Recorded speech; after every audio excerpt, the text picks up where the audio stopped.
Bueno, buenos días allí, buenas tardes aquí a todos y a todas. Hoy tenemos aquí a Xavier Azcargorta, un experimentadísimo técnico futbolístico. ¿Qué tal estamos, Xavier? Bien, muy bien. Aquí, como tú bien dices, por la mañana, 11:10 de la mañana, y confinados, como todos, o sea que en casa y atendiendo a gente que quiere. Ya nos estamos haciendo expertos en Skype, en Zoom, en Google Meet, en todas estas redes que estaban un tanto olvidadas, ¿no? ¿Qué aire se respiran en Bolivia a causa del coronavirus? En Bolivia se respira bastante. La gente está un poquito cansada de tanto coronavirus, de tanta pandemia, de tanta. Claro, aquí ha coincidido todo. Ha coincidido una huida de un anterior, por fraude de anteriores elecciones, un gobierno provisional, ha coincidido una época de elecciones que han ido aplazándose, ha coincidido con que ha habido candidatos que están en el gobierno actual pero se presentan como candidatos. Entonces no sabes muy bien si las acciones que toman son como propaganda electoral o son como acciones de gobierno. Hay bastante, como se diría por ahí, bastante merdé, ¿no? Decía usted recientemente en un artículo, si no me equivoco, publicado en una revista de su pueblo natal, de Azpeitia, que la mejor vacuna para el coronavirus somos nosotros mismos. No sé si se reafirma vista la actitud un poco incívica de las personas. Pero totalmente, solo que, a ver, hay una serie de acciones que en esa misma entrevista también yo decía, y es verdad lo que tú matizas, la vacuna somos nosotros mismos. Pero, ¿qué está pasando? Que para mí, primero hay que matizar que esta es la primera pandemia desde que hay redes sociales. O sea, antes nunca ha habido. Entonces, eso ha dado pie a que haya muchísimo fake news, es decir, noticias falsas. Entonces, ¿eso qué hace? Que la información que recibimos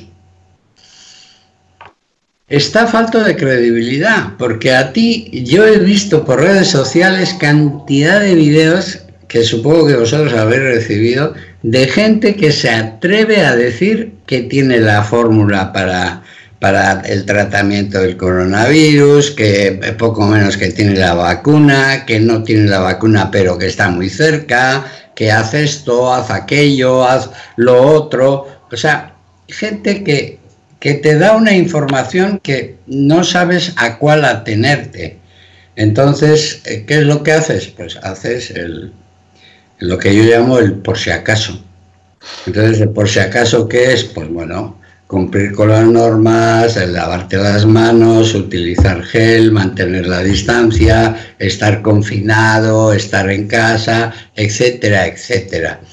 Todo eso, aunque tú creas que quizá es un montaje lo del coronavirus, puede ser, puede no ser, pero lo que sí está claro es que hace falta mejor información, una información más clara, y no que cualquiera que muera por una infección, porque ya estaba en un cáncer terminal, o porque tenía problemas respiratorios, o porque era diabético, o porque era hipertenso, o porque tenía cualquier enfermedad de base, al que el coronavirus le ha, utilizando términos futbolísticos, le ha rematado, no es muerto por coronavirus, en realidad es por todas las enfermedades de base que ahora se nos están descubriendo. ¿Por qué? Porque hasta ahora a nadie le afectaba, pero con este virus, ¿qué es lo que hace? Que todas las enfermedades de base que padecíamos están saliendo a la luz.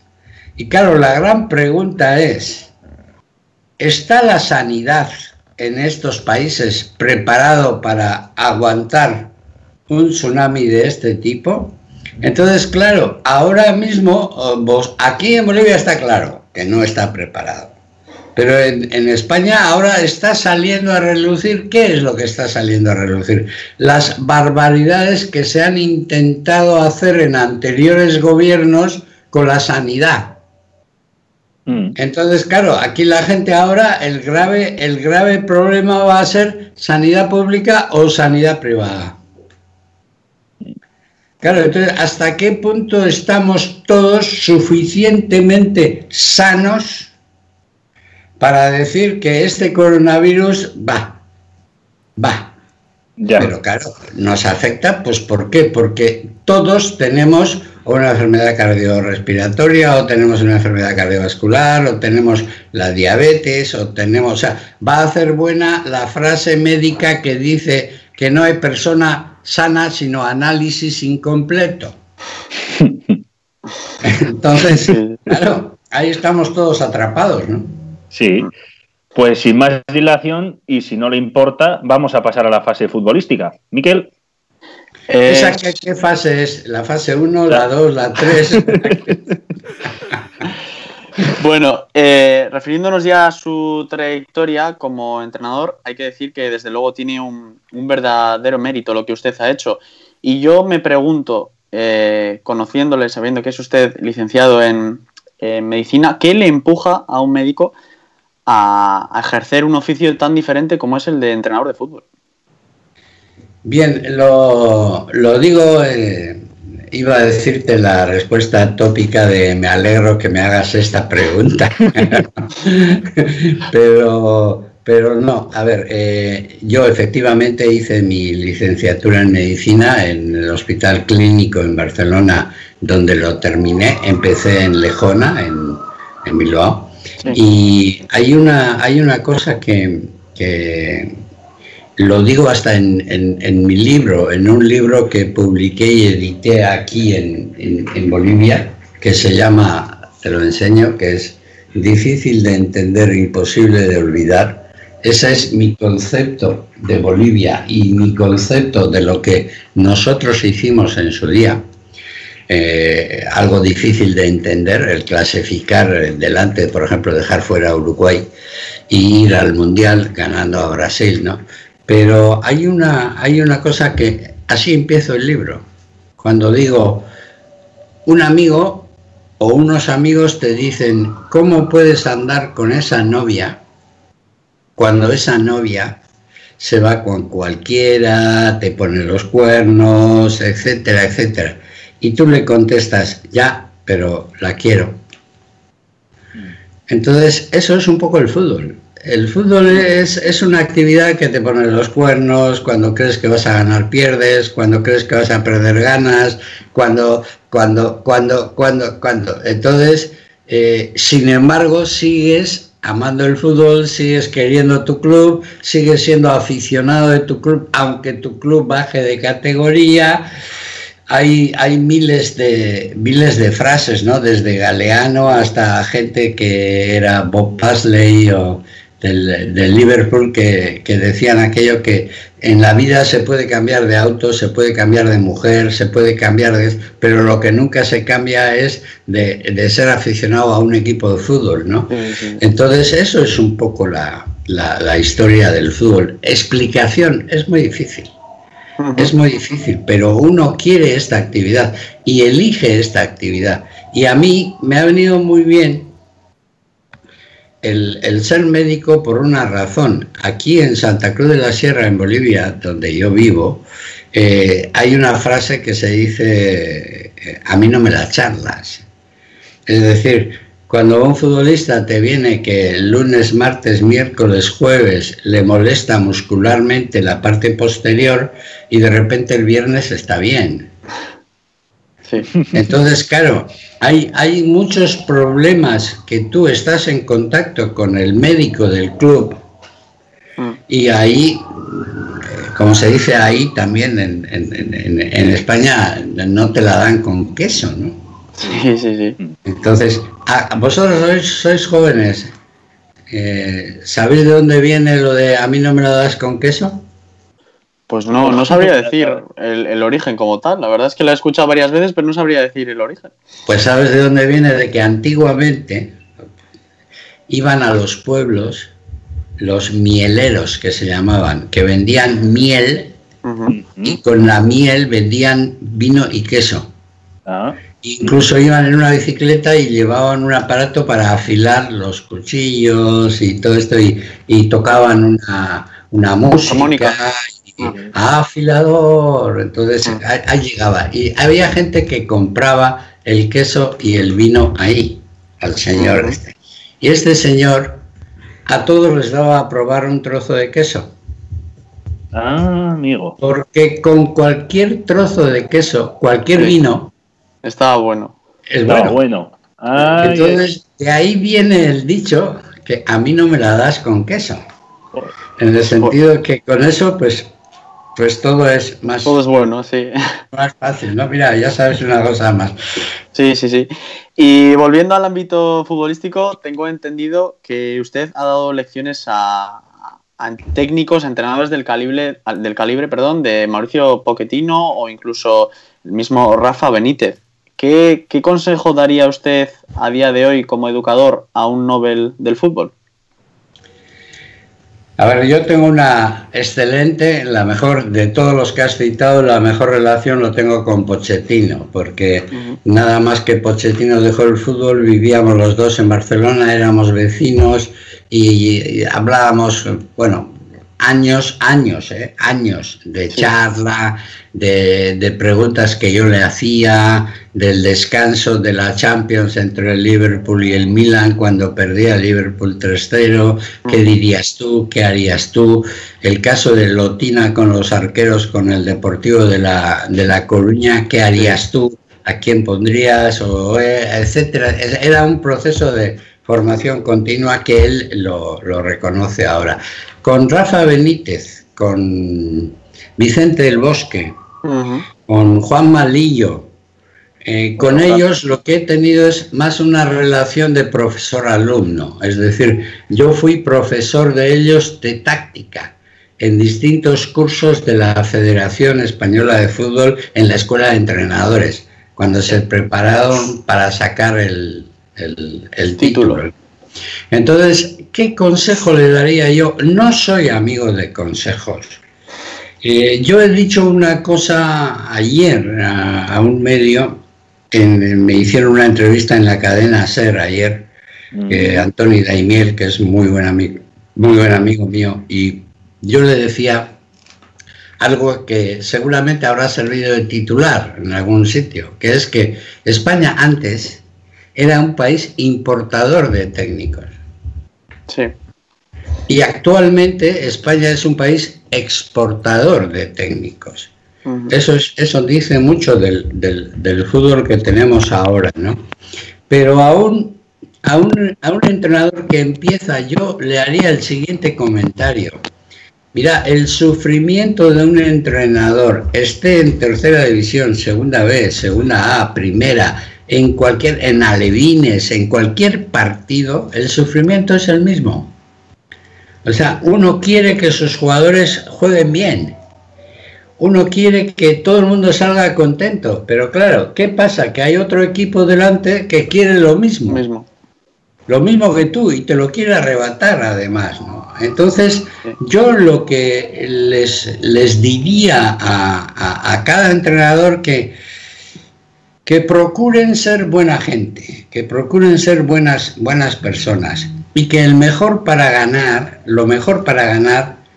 es jugar bien y que ganar no es un objetivo, ganar es una consecuencia de un trabajo bien hecho.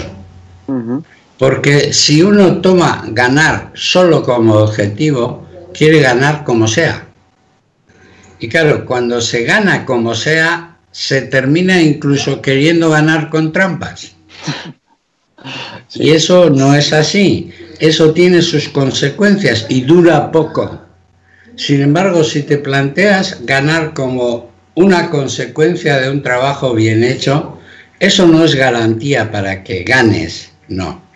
Pero el mejor camino para ganar con un equipo en el fútbol es jugar bien. Y yo creo que en cualquier deporte colectivo, jugar bien es el mejor camino para ganar. No es garantía, Sí. No. Pero sí es el mejor camino. Vamos a pasar ya a la etapa boliviana, porque después de estar casi una década brillando en la élite, en la primera división española, de aquí nacional, se planta usted en un país, no me voy a atrever a decir inhóspito porque no lo es, pero en un país que nada que ver tiene con España, con Euskadi, con Barcelona, con su hábitat natural hasta ese momento. Llega usted en un momento de plena crispación porque tengo bien entendido que se celebraba el quinto centenario de la conquista española y claro, me imagino que le ven a usted como una especie de nuevo Colón, un neocolonialismo español que llega aquí este hombre a darnos lecciones. Recibió usted amenazas, llegó en un entorno totalmente hostil. ¿Cuál fue el motivo por el que usted decidió quedarse y no volver a su éxito en Europa? Bueno, hay un actor, un director de cine que se llama Woody Allen. Y Woody Allen, en su película Manhattan, con Diane Keaton, que es la diva en ese momento, siempre tiene una diva del momento, Woody Allen, y en un momento le dice, Complicaciones es mi segundo apellido. Entonces, yo hice un poco el viaje al revés. Es decir, la mayoría de la gente en este continente quiere destacar y hacer bien las cosas para ir a entrenar a Europa o a España. Y yo hice al revés. Estuve 8 años en la primera división española y con éxito, y di el paso al revés. Vine al continente sudamericano y nada menos que a Bolivia para intentar clasificarle en un grupo en el que estaban Brasil y Uruguay y Ecuador, que estaba iniciando un proceso importante, ¿no? En esa época, era el año 92, yo trabajaba en los Juegos Olímpicos de Barcelona. Y ahí me llegó la posibilidad de venir a entrenar a Bolivia. Y también tenía mi clínica de medicina del deporte en Barcelona. No había como ahora Google, Wikipedia, en el que puedes entrar, te dan información, etcétera. No, entonces era el Labús, la enciclopedia, y allí te decían algo de lo que era Bolivia y de lo que habías visto un poquito antes a través de una persona como fue Echeverry, que vino a jugar al Albacete. Entonces, bueno, no quise firmar ningún contrato por fax y quise venir a ver qué era o cómo estaba aquí el país. Vine y me convencieron y firmé. Y era en octubre, noviembre del 92. Y claro, era el 5º centenario del descubrimiento de América. Entonces, aquí me tildaron de ilustre desconocido. Y entonces yo les contesté, bueno, como ustedes quieran, pero igual es que ustedes son ilustres ignorantes. Porque, claro, yo llevo 8 años entrenando en la primera división, entonces soy suficientemente conocido. Y bueno, pero empezamos a trabajar, hubo efectivamente todos esos problemas.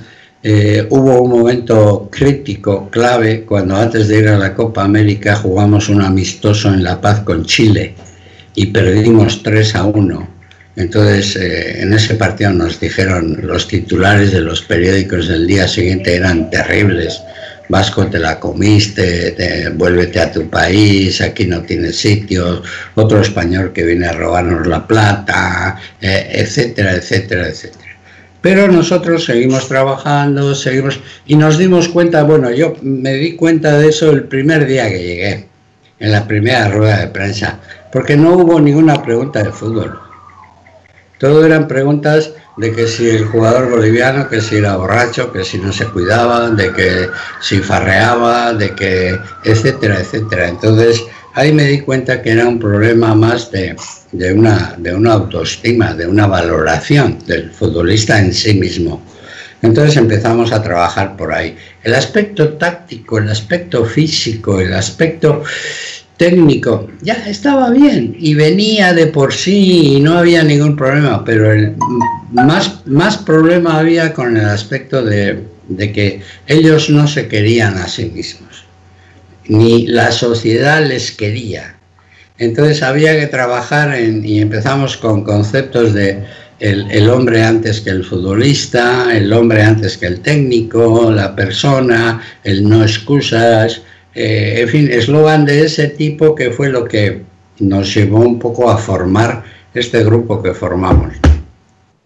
Miquel.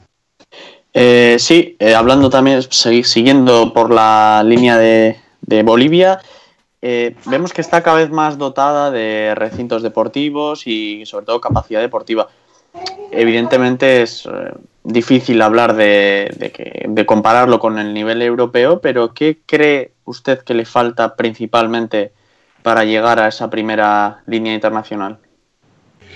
A ver, yo creo que precisamente uno de los puntos claves de que Bolivia no ha tenido más desarrollo, más resultados, más clasificaciones a mundiales, mejor papel en la Libertadores, salvo ese año que yo dirigí a Bolívar y que llegamos hasta la semifinal, ¿no?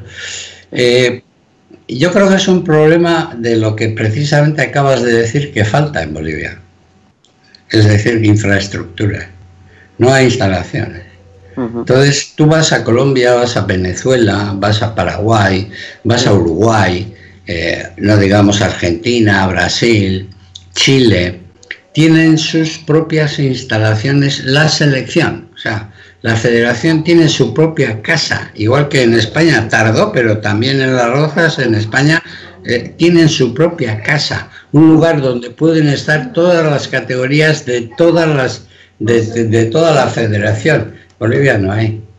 En Bolivia, si tú quieres concentrar a un equipo, tienes que andar, primero no sabes si concentrarlo en no altura o en altura, o sea, pero eso también existe en Ecuador, y existe en Colombia, y existe en varios sitios. Entonces, no hay un lugar adecuado. Segundo, tienes que andar pidiendo permiso a los clubes para poder utilizar sus instalaciones. Entonces, claro, los clubes te dan las horas que a ellos, entre comillas, les sobran. Entonces, no hay esa infraestructura. Entonces, yo creo que ahí ha habido un poco el error de que cuando se logró lo de la clasificación del Mundial y hubo un boom, no se invirtió en futuras instalaciones y futuras infraestructuras. Yo creo que eso a veces me pasa a mí cuando estoy aquí en Santa Cruz de la Sierra y voy con un taxista y empezamos a hablar y aquello y lo otro, y le suelo preguntar yo, si usted tuviera un hijo o un sobrino que juega muy bien a fútbol con 17 años, ¿a dónde lo llevaría? Y es que no hay. Claro. Tú vas en España, vas a cualquier equipo, a cualquier lugar, cualquier fin de semana, y es más, al revés, el problema es cómo haces para que el chico no juegue 2 partidos en el mismo día. ¿Por qué? Porque está inscrito en el escolar y está inscrito en la federación por parte del club. Es decir, hay problemas de ese tipo. Aquí es que no hay competición en el inferior. Ya. O hay una competición muy cortita que dura muy poco. Entonces tienen que irse los chicos a formarse o a Brasil o a Argentina, y hay que ser muy fuerte para con 16, 17 años vivir solo, estar en un medio muchas veces hostil, porque vas allí a quitarle sitio a alguien que... Entonces todo eso hace que sea duro, que sea difícil, más difícil. Sin cambiar de colores, vamos a seguir en el tono verde, en este caso en la Euskal Selectiva. Me gustaría preguntarle muy brevemente, incluso con una afirmación o una negación, a ver si ve viable una oficialidad de la Euskal Selectiva. Pues sí, ¿por qué no? Pero es un tema, yo creo que es un tema político, no es un tema deportivo. La Euskal Selección ha demostrado, yo me he enfrentado 2 veces a la selección de Euskadi con Bolivia, también me he enfrentado con Chile, también me he enfrentado en situaciones a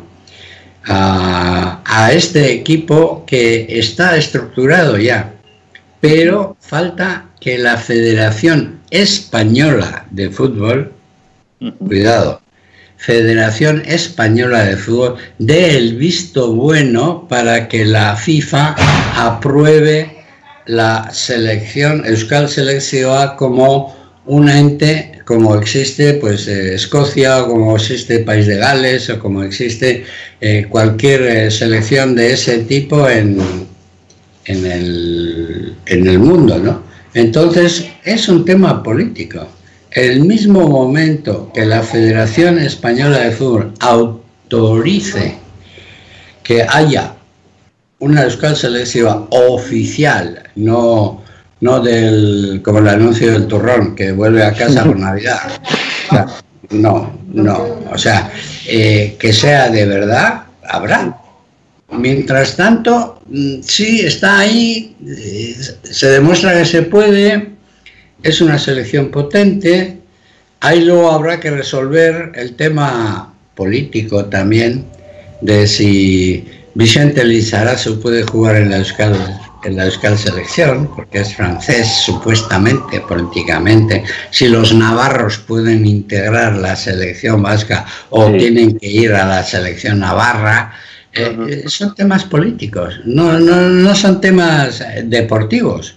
Entonces, si un jugador que ha nacido en no sé dónde y luego se ha hecho y ha jugado en San Sebastián o en Bilbao o en Donosti o en Gasteiz, si puede pertenecer a la selección o tiene que jugar con la extremeña, que es con la que le toca por nacimiento. Todos esos temas, si te das cuenta, son políticos. Efectivamente. No son deportivos. Entonces, mientras no se solucione el tema político, el tema deportivo ahí estará flotando y seguiremos teniendo 2 partidos al año. Ahora parece que en junio o julio se ha aumentado el fixture o el calendario y ahora no solo es el turrón de Navidad, sino también es la fogata de San Juan. La paga extra, ¿no?, del verano. O sea, son fechas que se conceden, pero no figuran en la FIFA. Ya. Es un tema político. Y luego también me gustaría comentarle también una pincelada muy por encima. Pocos saben que fue usted uno de los que trató a Diego Armando Maradona cuando llegó a Sevilla. ¿Debe poder el mito sobre la persona? ¿Es una persona tal y como aparece en televisión? ¿Es buena gente? Cuéntenos muy brevemente. Bueno, yo no soy muy imparcial con Diego porque soy amigo de él, pero ya era amigo antes de eso. Yo era amigo de Maradona cuando Maradona se lesiona con Goico, con el Athletic, y luego él era entrenador del Barcelona. Yo en ese año, en ese momento, era entrenador del Español, el Español de Barcelona. Sí. Entonces yo estuve visitándole, yo estuve con el doctor Oliva, estuve ayudándole en la recuperación de ese tobillo. Y ahí hice una buena amistad con él y con Menotti, con Ángel Capa, con todos los que estaban ahí. Entonces, como además le ganamos el primer derbi que televisó TV3 y le ganamos 1-0 en Sarriá, pues estábamos todos más contentos. Yo tenía esa relación con Maradona. Cuando Maradona viene a jugar a Sevilla y Maradona tenía y quería hacer unos chequeos médicos, medicina del deporte, y se pone en contacto conmigo y yo con él para que cuando él va a venir a Barcelona a jugar contra el Español, que entonces él iba y andaba siempre con un psicólogo, porque tenía problemas un poco de adaptación al mundo normal. Entonces él vino a la clínica, le hicimos todas las pruebas y yo personalmente se las llevé a Fernando Signorini, que era su preparador físico, y se las llevé a Sevilla. Pero totalmente confidencial. Lo que pasa es que es muy difícil mantener, y yo afortunadamente lo he logrado, pero no es fácil mantener que eres amigo de Maradona. Es más, soy de los pocos que él cita en su libro, el 10. Entonces me cita a mí, pero es en el sentido de, yo nunca he dicho, ni nunca, como se dice por ahí, he fardado de ser amigo de Maradona. No, nunca.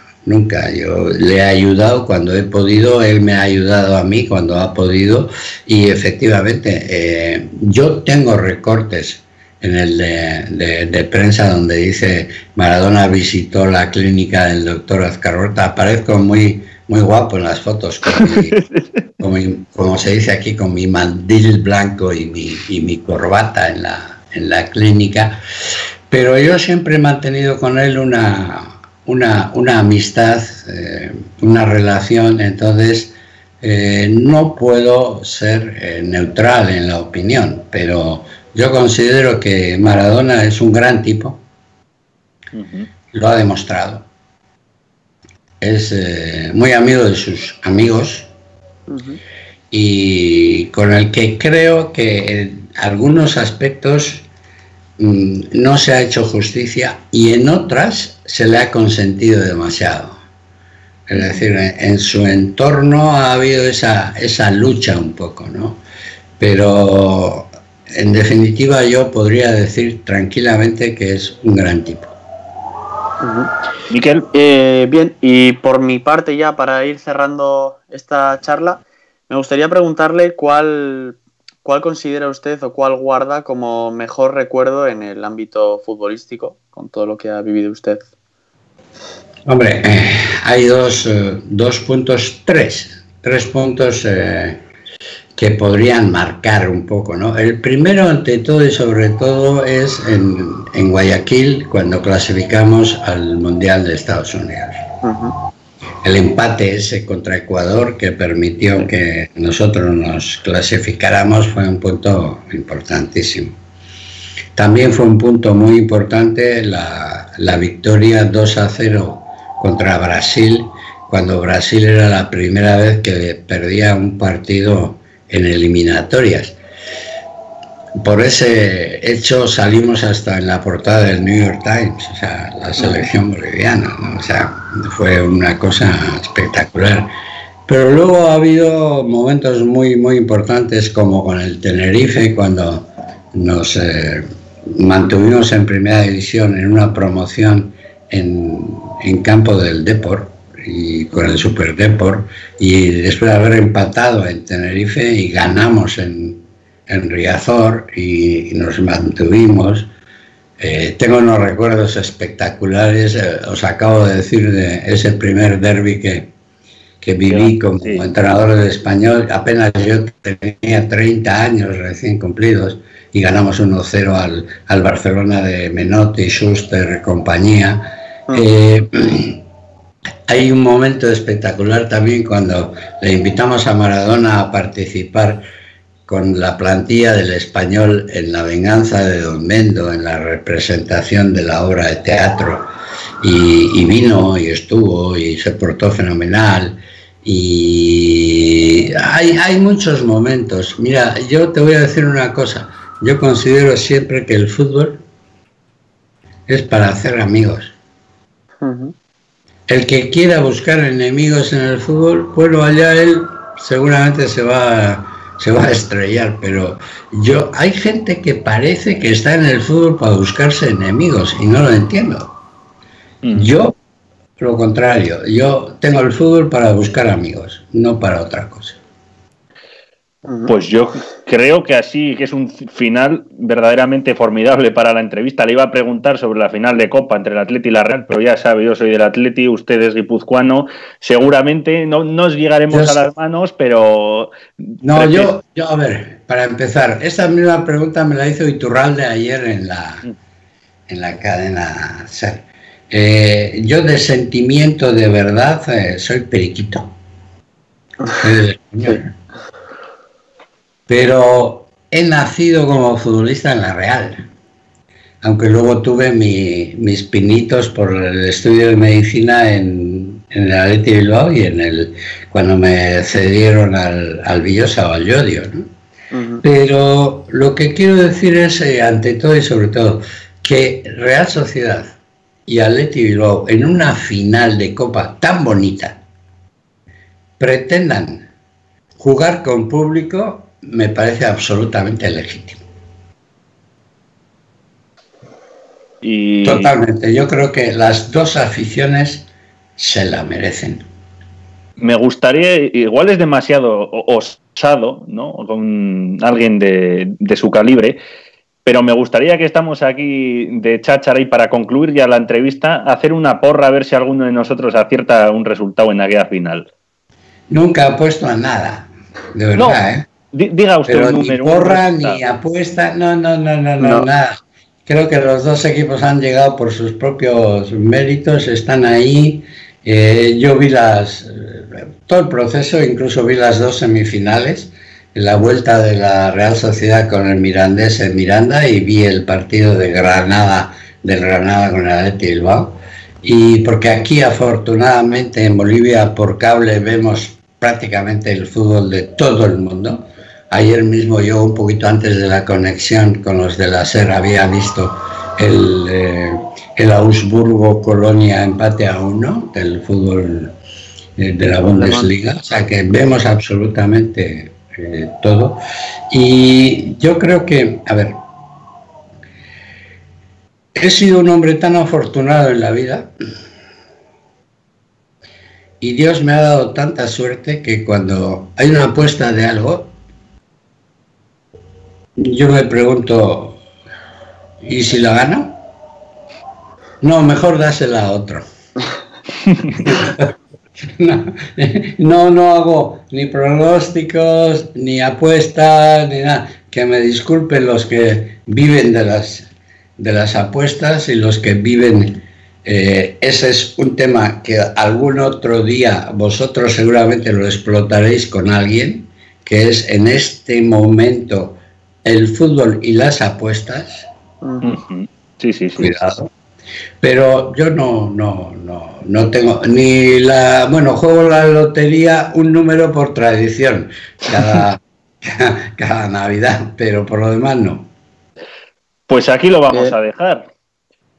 Muchísimas gracias, Xavier, por habernos atendido. Sabemos el esfuerzo que le requiere usted ahí en Sudamérica y nosotros al otro lado del charco. Se lo agradecemos enormemente, de corazón.